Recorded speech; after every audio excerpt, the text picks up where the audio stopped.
ایک ملک کا حکمران بنانے کا طریقہ بہت انوکھا تھا۔ وہ ہر سال کے پہلے دن اپنا بادشاہ بدل لیتے تھے۔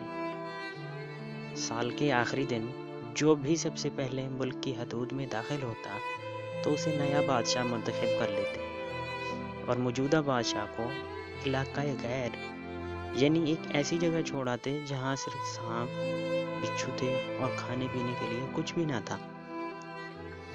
اگر وہ سانپ بچھوؤں سے کسی نہ کسی طرح اپنے آپ کو بچا بھی لیتا تو وہ پیاس سے مر جاتا۔ کتنے ہی بادشاہ ایسے ہی 1 سال کی بادشاہی کے بعد اس علاقۂ غیر میں جا کر مر کھپ گئے۔ اس سال شہر میں داخل ہونے والا پہلا نوجوان کسی دور دراز علاقے کا لگ رہا تھا۔ سب لوگوں نے آگے بڑھ کر اسے مبارکباد دی اور اسے بتایا کہ آپ کو اس ملک کا بادشاہ چن لیا گیا ہے، اور اسے بڑے اعزاز کے ساتھ محل میں لے گئے۔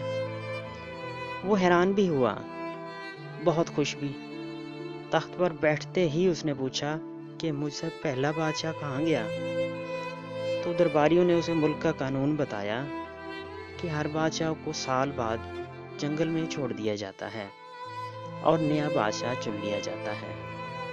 یہ سنتے ہی وہ ایک دفعہ تو پریشان ہوا، لیکن پھر اس نے اپنی عقل کو استعمال کرتے ہوئے کہا کہ مجھے اس جگہ لے کر جاؤ جہاں تم بادشاہ کو چھوڑ کر آتے ہو۔ درباریوں نے سپاہیوں کو ساتھ لیا اور بادشاہ سلامت کو وہ جگہ دکھانے جنگل میں لے گئے۔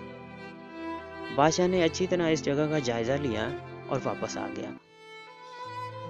اگلے دن اس نے سب سے پہلا حکم یہ دیا کہ محل سے علاقۂ غیر تک ایک سرسبز و شاداب راستہ بنایا جائے اور اس جگہ کے بیچوں بیچ ایک ایسی رہائش تعمیر کی جائے جس میں ہر قسم کی سہولت ہو اور اس کے ارد گرد خوبصورت باغ لگائے جائیں۔ بادشاہ کے حکم پر عمل ہوا اور تعمیر شروع ہو گئی۔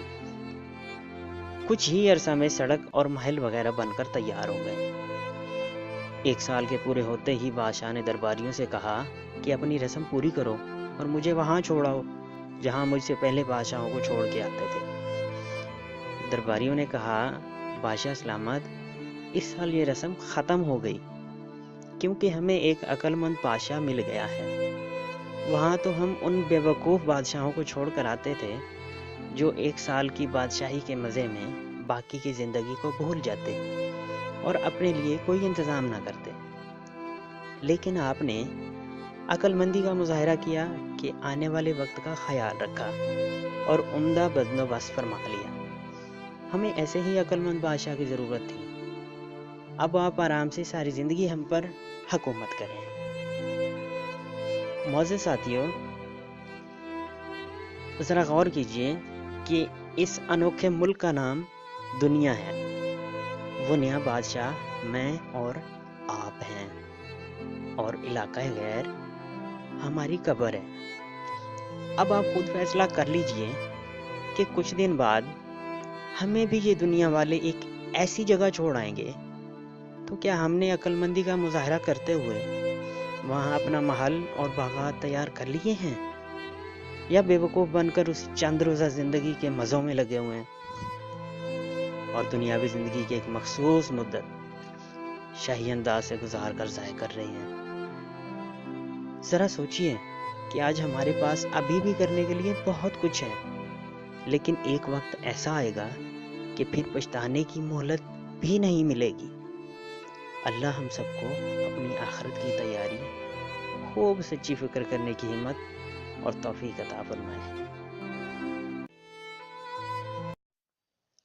اگر آپ کو یہ کہانی اچھی لگی ہو تو ویڈیو لائک کریں اور شیئر ضرور کریں تاکہ شعور و آگہی کی اس مہم میں آپ بھی شامل ہو جائیں۔ اللہ ہم سب کا حامی و ناصر ہو۔